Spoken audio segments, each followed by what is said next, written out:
So today I'm going to talk about Brave New World by Aldous Huxley.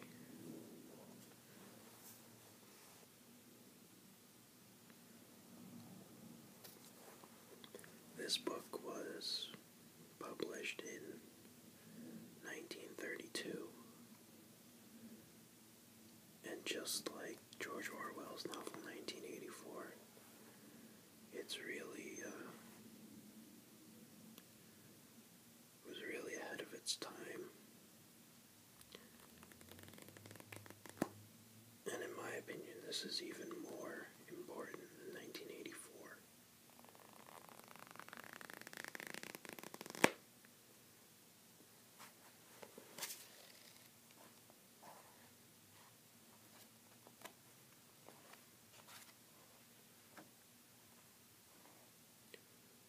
Who's Miranda? But the young man had evidently not heard the question. Oh, wonder, he was saying, and his eyes shone. His face was brightly flushed. How many goodly creatures are there here? How beauteous mankind is. The flush suddenly deepened. He was thinking of Lenina, of an angel in the bottle green, viscous, lustrous with youth and skin food, plump, benevolently smiling. His voice faltered. Oh, brave new world, he began, then suddenly interrupted himself. The blood had left his cheeks. He was as pale as paper. Are you married to her? He asked. Am I what? Married, you know, forever. They say forever in the Indian words. It can't be broken. Ford, no. Bernard couldn't help laughing. John also laughed, but for another reason. Laughed for pure joy. Oh, brave new world, he repeated. Oh, brave new world that has such people in it. Let's start at once. You have a most peculiar way of talking sometimes, said Bernard, staring at the young man in perplexed astonishment. And anyhow, hadn't you better wait till you actually see the new world? So, what happens in this book is they paint, Aldous Huxley paints a picture of the future where people are genetically engineered and automatically put into different classes based on their genetics and how they were raised in a bottle. And in this world, nobody has a mother. Everyone is born from test tubes. However, a character named Bernard and Lenina go to an Indian reservation which has people who are still born with a mother and a father. And they meet one of these Indians. And this particular Indian reads a lot of Shakespeare. And he borrows the phrase brave new world from one of Shakespeare's characters because he's excited to leave the reservation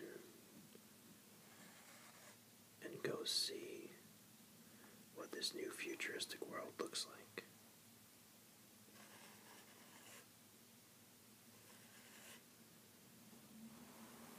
Brave New World predicts a society that is hypersexualized and addicted to pornography.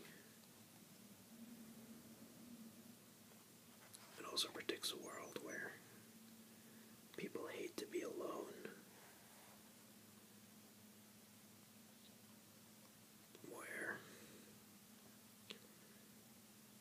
the loudest and the most obnoxious get all the praise and are the most accepted. It also predicts a world of drug culture, where people take medication regularly to feel better about themselves. And that's pretty ahead of its time for 1932. Because now I think we do live in such a place. And if you notice, Bernard here says, Ford, no. The word God is replaced with the word Ford. Because people start worshipping material objects as opposed to spiritual beings.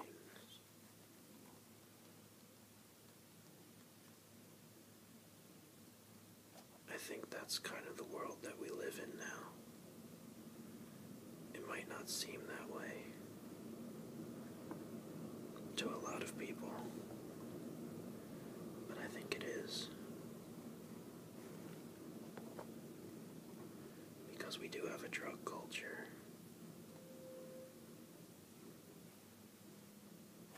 And we do have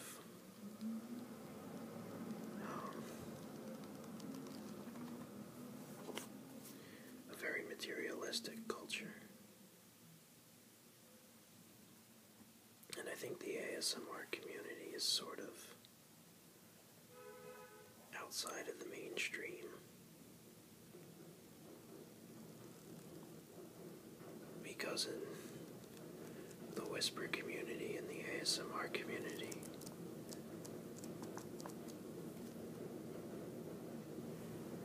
the people who do the best aren't the loudest, but the quietest. And we have a community where people, perfect strangers, show compassion and love for each other, as opposed to much of the rest of the internet, which makes fun of itself and of each other, and can be very cruel.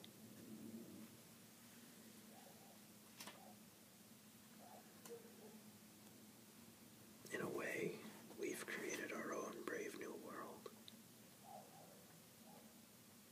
And I think it's a lot better than a lot of other stuff that we have.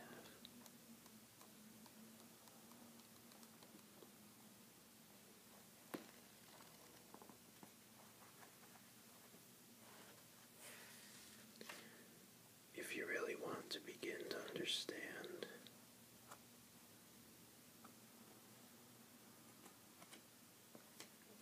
what's wrong with the world, I think 1984 and Brave New World are the best places to start.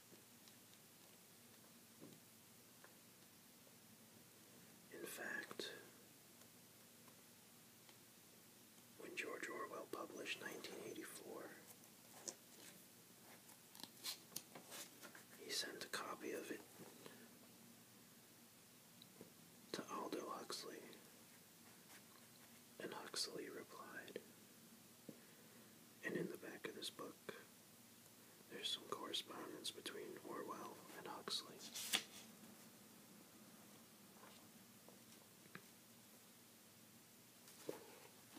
There's also an article in the back here, Too Far Ahead of Its Time, the contemporary response to Brave New World.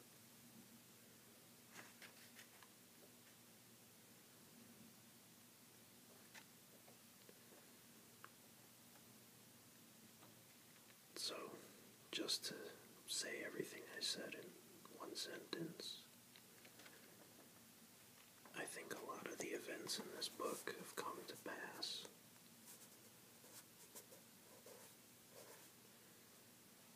And I think the ASMR community is a little bit of a backlash against what's happened.